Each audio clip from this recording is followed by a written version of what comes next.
Son las 9:48. Seguimos en Desayunos Informales y atención con nuestro próximo invitado. Martín Litvak es un abogado argentino, experto en fiscalidad internacional. Es conocido por su defensa de las jurisdicciones offshore. Se define como un abanderado de la competencia fiscal y un defensor de la privacidad y la libertad. Y en ese sentido propone cambiar el foco, dejar de hablar de paraísos fiscales y hablar de infiernos fiscales, es decir, países que él entiende que cobran demasiados impuestos o altos impuestos. En ese marco ha estado trabajando, elaborando un ranking de infiernos fiscales que incluye a todos los países de América Latina y Europa. Rusia está primero, Argentina segundo y Venezuela tercero.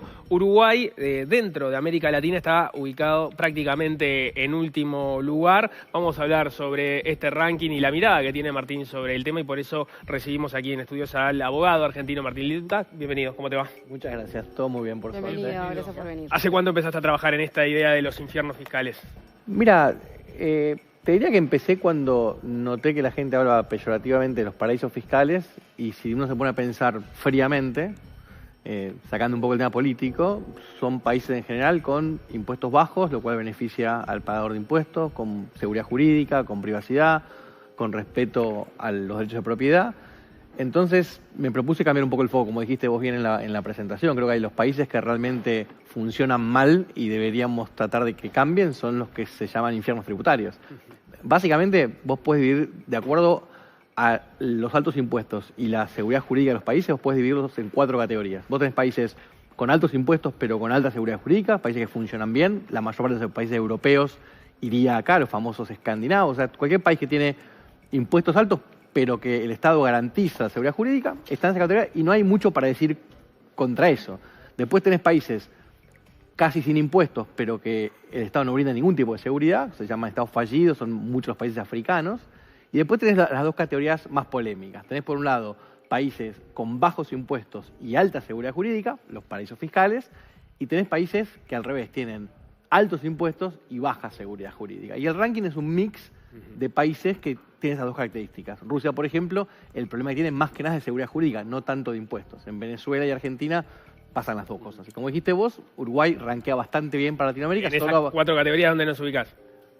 Mirá, hoy por hoy yo creo que Uruguay tiene, aunque a mucha gente no le guste, tiene muchas características de paraíso fiscal. De vuelta, para mí es un elogio, no es una crítica. Es un país donde, si uno lo compara con el resto de Latinoamérica, tenés muy buena seguridad jurídica, acá pasan los gobiernos, hay políticas de Estado, las normas se cumplen, no hay confiscaciones de activos de la gente, no hay grandes devaluaciones, no hay grandes movimientos, grandes oscilaciones. Entonces es un país que tiene seguridad jurídica, que en general tiene un respeto por la privacidad de las personas, que es un país con libertades, es un país con respeto a la propiedad. Y los impuestos, si bien podrían bajar un poco, de hecho yo creo que acá tenés un régimen de vacación fiscal para los que vienen, que está bueno para fomentarlo, tiene otros países en el mundo, Uruguay no es el único, pero mi opinión es que para los que viven acá de siempre, digamos, para los uruguayos, se podría bajar un poco, sobre todo lo que es el impuesto a las ganancias, el IRPF. Creo que es un impuesto que podría pasar a tener digamos, ser un flat tax, que es un solo porcentaje y no tanto escala, y podría ser un mínimo no imponible más alto y podría ser más bajo el porcentaje. O sea, creo que hay cosas para mejorar. Tenemos un IVA muy alto también. Bueno, el IVA es el más alto del mundo prácticamente, pero ojo que el IVA se demostró con el tiempo que, si bien se pensaba que era de los impuestos más distorsivos, porque vos tenés, claro, el pobre va y compra un paquete de fideos y tiene IVA, y es cierto, la realidad es que si uno clasifica los impuestos en las 4 categorías que existen, que son ganancias, patrimonio, transacciones y consumo, el consumo es una de las pocas situaciones donde el contribuyente muestra algo de capacidad contributiva. Yo cuando voy a comprar algo estoy demostrando que puedo comprar. Lo que habría que ver es qué productos pongo exentos, digamos, y cómo ayudo al que menos tiene. Esa es otra cosa. Se lo entiende igual como un impuesto regresivo, en la medida que el que tiene poco se lo gasta todo, el que tiene mucho lo puede ahorrar y entonces eso no está grabado, ¿no? Sí, digamos, la forma de mejorar el pago del IVA es más que nada, no eliminándolo, a veces tampoco bajando la tasa, sino creando exenciones, sobre todo en los productos de primera necesidad. Alimentos. A ver, a nivel mundial, vos lo decías, hay, los paraísos fiscales tienen mala prensa, tenemos los episodios de Panama Papers y sucedáneos, que también se enmarcan en un contexto global donde, digamos, las potencias están tratando de buscar también esos capitales propios que se están, de alguna forma, tributando en otros lugares o en lugares justamente de baja tributación, ¿no? Y ahí parece que el mundo, parece que la OCDE va hacia ese lugar. Tenemos la discusión sobre los impuestos globales. ¿Vos cómo ves ese movimiento que parece estarse dando? A ver, lo que vos describís es perfectamente así, es 100% real. La OCDE, los países de alta tributación... A ver, ¿qué es la OCDE? Digamos, la OCDE es un conjunto de países de alta tributación que lo que está haciendo es protegiendo sus ingresos.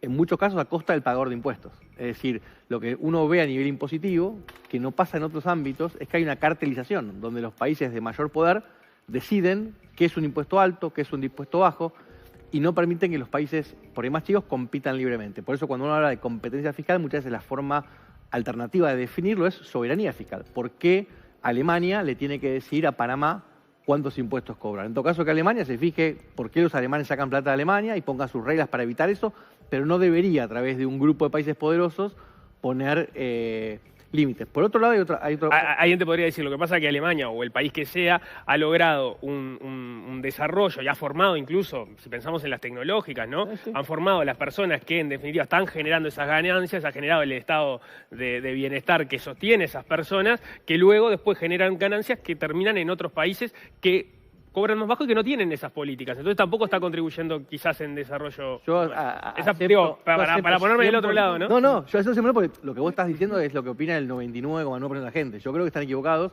porque hay cuestiones que no tienen en cuenta. Por ejemplo, normalmente, si uno se fija, y de hecho esto en los índices de infiernos tributarios, que es que lo hacemos, cada año es peor. En el global, el año pasado había 12 infiernos tributarios, hoy hay 14. El promedio de impuestos sube en el mundo. Nosotros, si comparamos, tomamos en cuenta toda la historia de la humanidad, estamos en el momento que los impuestos son más altos desde siempre, digamos. ¿Qué es lo que pasa? Antes los impuestos, ¿para qué se usaban? Para pagar los gastos del Estado, ordinarios y extraordinarios. Cuando surge la idea de el estado de bienestar y se empiezan a pagar otros gastos, se empiezan a pagar los impuestos. Ahora eso, antes el gasto que tenían los estados era la jubilación, punto. Después empezaron con otro tipo de ayudas y después, en los últimos años, hay muchos países que dicen, bueno, el impuesto además tiene una función de redistribución de la ganancia, no solamente gastos, no solamente temas sociales, sino además redistribuir la ganancia. Entonces, si vos estás de acuerdo con eso, uno podría decir, bueno, perfecto. Alemania podría poner un impuesto del 100% y podría evitar que Panamá ponga un impuesto del 0%. Ahora, si la visión de Panamá es, nosotros queremos que la gente, panameños y no panameños, porque no es que tenga un sistema para el alemán, yo tengo un sistema para todo el mundo. Yo no quiero cobrar impuestos a las ganancias. ¿Por qué me van a obligar, por ejemplo, ahora a tener un impuesto mínimo del 15% de ganancias corporativas? La realidad es que el mundo compite en todo, salvo en petróleo e impuestos. Y es como un poco raro. ¿Cuáles son los dos infiernos nuevos fiscales? Bueno, ahora lo que están, en la última medición, Brasil cayó en la categoría infierno y creo que Colombia también cayó en la categoría infierno. De vuelta, Uruguay está lejos de serlo, aunque hay lugares donde se podría mejorar un poco. También hay una perspectiva cuando hablamos de Uruguay de que tenía un IRPF alto y un IVA también.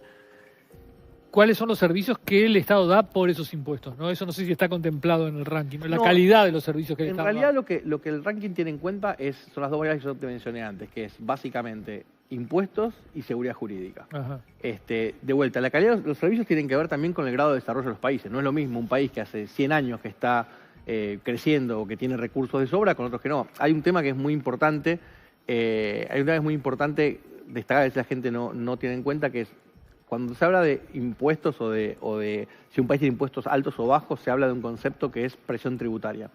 La presión tributaria es una variable macroeconómica que no tiene mucho que ver con el bolsillo de las personas. Yo puedo tener un país con una presión tributaria muy alta, por ejemplo, de vuelta, Alemania o Suecia o lo que sea, y que la gente igual después de pagar ese impuesto viva muy bien. Y tengo países con una presión tributaria baja, la de Argentina de hecho es más baja, pero la gente después de pagar ese impuesto queda prácticamente sin recursos para hacer nada. El esfuerzo fiscal, que es esto último, es lo que tenemos que tratar de combatir, o sea, que haya mucho esfuerzo fiscal o demasiado esfuerzo fiscal. Bien, Martín Litvak, muchísimas gracias. Muchas gracias. Muy amable, Muy muy interesante. amable. Gracias a ustedes. Nos quedó corto. ¿Leo algo antes de cerrar? Sí, envía con